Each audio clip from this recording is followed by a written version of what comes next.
At this point, we have a pretty good sense of what makes a great ad versus what doesn't. Now, every once in a while, we're definitely surprised and we see ads that we wouldn't expect to convert really well. Oftentimes, we see very ugly ads convert very well, and clients are surprised by that because they think their ads need to look clean and polished.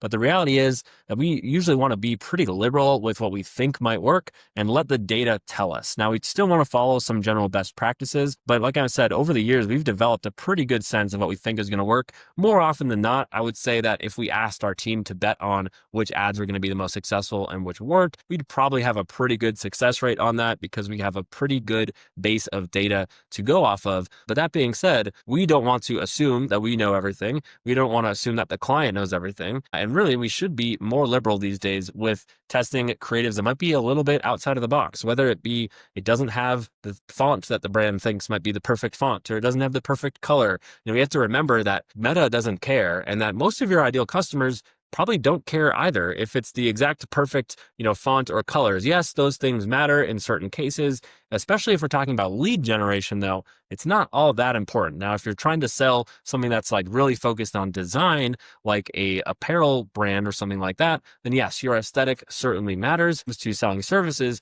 you definitely want to position yourself as a premium offering or a lower cost offering, and you can do that with your visual aesthetic. But other than that, there's a big argument to be made for all you should care about is really just if the ad gets you results.